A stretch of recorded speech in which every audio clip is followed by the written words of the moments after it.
بسم اللہ الرحمن الرحیم۔ اسلامیات مرکزی تعلیمی بورڈ کے آفیشیل چینل پر آپ کا استقبال ہے۔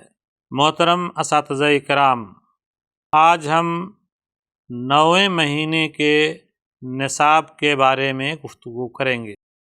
اس مہینے میں طلباء کو قاعدہ میں ہم ادغام بلا غنہ، ادغام مع الغنہ، اقلاب کی تفہیم اور مشق، اظہار کی تفہیم اور مشق، نیز اس کے حروف کو یاد کرانا، اور اخفاء کی تفہیم اور مشق، اور لفظ اللہ کو پر اور باریک پڑھنے کی مشق۔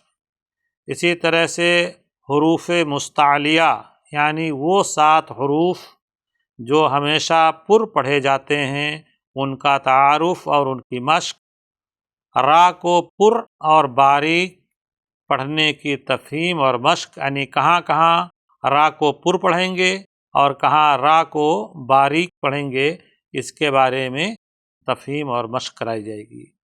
تو یہ قاعدہ میں کل 8 چیزیں اس ایک مہینے میں ان بچوں کو سمجھایا جائے گا اور اس کی مشق کرائی جائے گی۔ اسی طرح سے حدیث میں اسلامی اخوت سے متعلق حدیث کا متن اور ترجمہ بچوں کو یاد کرایا جائے گا، اور اخوت کے سلسلے میں جو تشریح لکھی گئی ہے اس کو سوال و جواب کے ذریعے سے بچوں کو سمجھایا جائے گا۔ اسے نہ بچوں کو پڑھایا جائے گا اور نہ یاد کرایا جائے گا، یہ استاذ کے لیے ہے تشریح، اور اساتذہ کو چاہیے کہ بچوں کو اس کو پڑھ کر کے سوال و جواب کے انداز میں سمجھائیں۔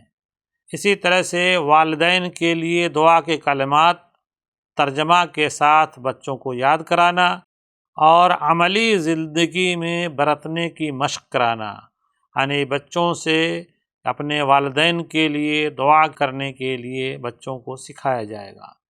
اسی طرح سے عقائد و ایمانیات میں قرآن مجید کا تعارف، اس کے نزول کی غرض و غایت، اللہ کے ناموں کو ترجمے کے ساتھ یاد کرانا، اور چونکہ یہ صفاتی نام ہیں تو ان صفات کے انسان کی زندگی پر، ہماری زندگی پر کیا اثرات پڑتے ہیں یا ہم سے کیا مطالبات ہیں، اسے بھی بچوں کو سمجھانا۔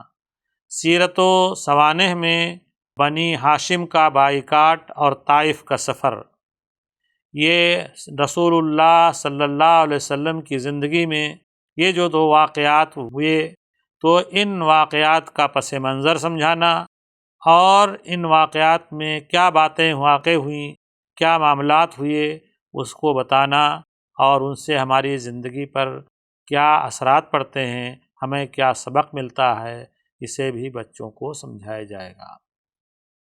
حفظ قرآن مع ترجمہ، اس میں سورہ عصر مع ترجمہ بچوں کو یاد کرایا جائے گا۔ تو اس مہینے میں ایک نئی سورہ یعنی سورہ العصر بچوں کو یاد کرایا جائے گا۔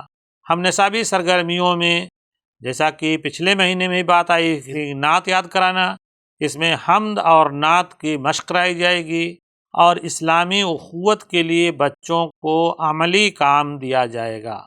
اور اس مہینے بچوں کے لیے نظم خوانی کا ایک مقابلہ کرایا جائے گا، جس سے بچوں کے اندر نظم کے پڑھنے کا شوق پیدا ہو۔ تو یہ ہے 9ویں مہینے کا نصاب۔ ہمیں امید ہے کہ اس نصاب سے ہم بچوں کی صحیح معنوں میں تعلیم و تربیت کر سکیں گے۔ السلام علیکم ورحمۃ اللہ وبرکاتہ۔